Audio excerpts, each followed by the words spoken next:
Good morning students. बच्चे, आज हम चैप्टर नंबर 6 करेंगे, that is lines and angles. Lines और एंगल्स के बारे में आपने पहले पढ़ा ही होगा। लाइंस क्या होती हैं, एंगल्स क्या होते हैं। फिर भी हम एक बार उनकी बेसिक टर्म्स और डेफिनेशन करते हैं।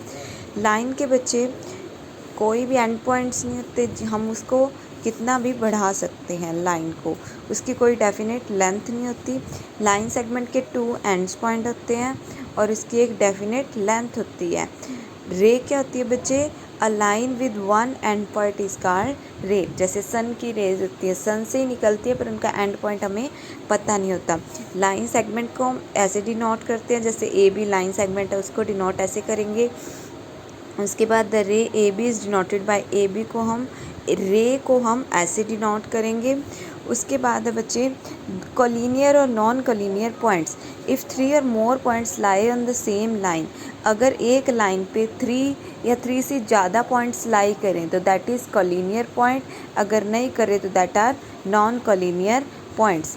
उसके बाद एंगल्स की टाइप होती है। एंगल्स किससे बनता है, angle is formed when two rays originate from the same end। ठीक है, the rays making an angle are called the arms of the angle. Angle कब बनता है बच्चे, जब 2 रेज एक ही पॉइंट से निकलती हों। ठीक है, दैट इज़ कॉल्ड एंगल। जैसे एंगल की टाइप्स देख लो। एक्यूट एंगल क्या होता है, 90 डिग्री से छोटा, 0 से बड़ा, 90 से छोटा। Right angle 90 degree. Obtuse angle जो 90 से बड़ा हो, 180 से छोटा हो। उसके बाद स्ट्रेट एंगल होता है बच्चे 180 डिग्री का, जो आपकी डी होती है।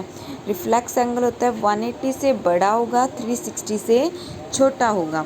उसके बाद है कुछ लाइंस के कॉम्प्लीमेंट्री सप्लीमेंट्री एंगल भी हैं। The two angles whose sum is 90 is called complementary. The two angle whose sum is 180 are called supplementary angle.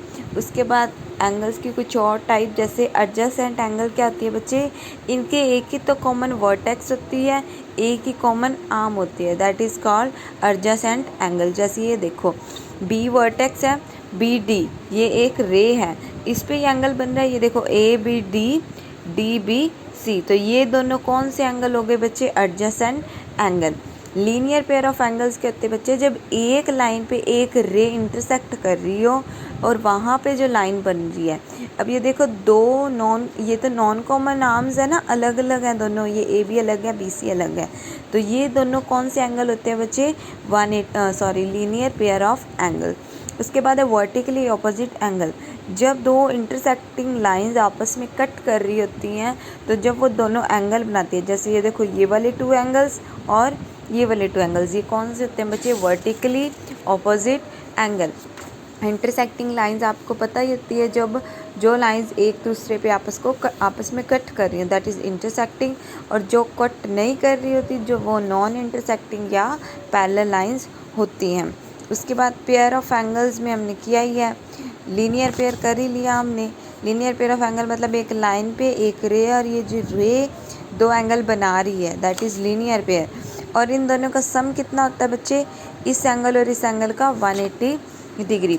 उसके बाद एक्सियम्स करते हैं, that is first is if a ray stand on a line then the sum of 2 adjacent angles formed is 180 degree. अगर एक रे जो है वो एक लाइन पे एंगल फॉर्म कर रही होती है तो उन दोनों एंगल का सम क्या होगा, 180 डिग्री। इनको एडजेसेंट भी बोल देते हैं और हम इनको क्या बोलते हैं, linear pair of angles. Is it clear बच्चे। उसके बाद देखो सेकंड एक्सियम क्या है बच्चे, if the sum of 2 adjacent angle is 180 then the non common arms of the angles form a line. अगर 2 एडजेसेंट से एंगल का सम क्या है, 180 है, तो नॉन कॉमन आर्म्स जो बनेंगी वो एक एंगल को, non common arms of the angle form a line. Angle की नॉन कॉमन आर्म क्या, बच्चे एक लाइन को ही फॉर्म करेगी ना। उसके बाद थ्योरम देखो 6.1, if 2 line intersect each other then the vertically opposite angles are equal. ये हमने कर ही लिया, जब 2 लाइंस आपस में एक दूसरे को इंटरसेक्ट करें तो वर्टिकली ऑपोजिट एंगल क्या हो जाएंगे, इक्वल। फर्स्ट एग्जांपल करते हैं। In figure 6.9 lines P Q and R S intersect each other at point O. If P Q R, R O Q, P Q R O कितना है बच्चे 5:7 है। Find all the angle.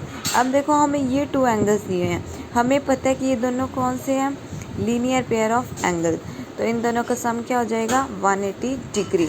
P Q are ratio कितनी है, are Q 5:7। तो आपने angle निकालने, कैसे निकालोगे, angle P O R equals to 5, फिर इन दोनों का सम क्या आ जाएगा 12, मल्टीप्लाई किससे कर दोगे 180 से। ऐसे हमारे पास ये क्या आ गए बच्चे, दोनों एंगल्स। अब देखो इसने क्या लिखा है, एंगल पी ओ एस, ये वाला angle equals to R O Q, ये 105 आया था, ये भी क्या आ जाएगा 105, ये 75 आया था, ये भी 70, बिकॉज वर्टिकली ऑपोजिट एंगल्स, ठीक है, और वो एंगल्स क्या होते हैं, इक्वल।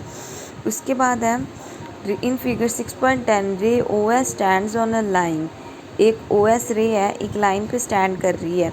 रे ओ R and ray O T are angle bisector of angle P O S and S O Q respectively. If angle P O S x find R O T, ये हमने एंगल निकालना है। आपको पता है कि angle P O S plus angle S O Q क्या है 180, क्योंकि लीनियर पेयर ऑफ एंगल है। पी ओ एस की वैल्यू एक्स है, एस ओ क्यू की निकल जाएगी 180 माइनस एक्स।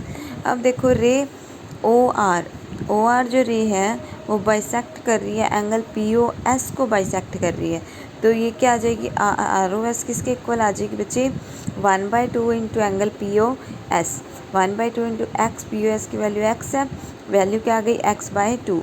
ऐसे ही एस ओ टी की वैल्यू निकल जाएगी, क्या आ जाएगी सेम इसी तरह से 90 माइनस x/2।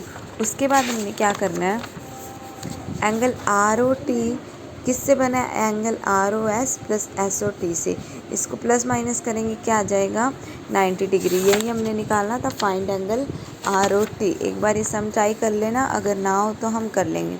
उसके बाद सेम यही एग्जांपल है वो हम डाउट सेशन में करेंगे। बच्चे ये सम्स आप एक बार ट्राई करके देख लेना, कंसेप्ट अच्छी तरह से समझ लेना। ओके बच्चे, थैंक यू।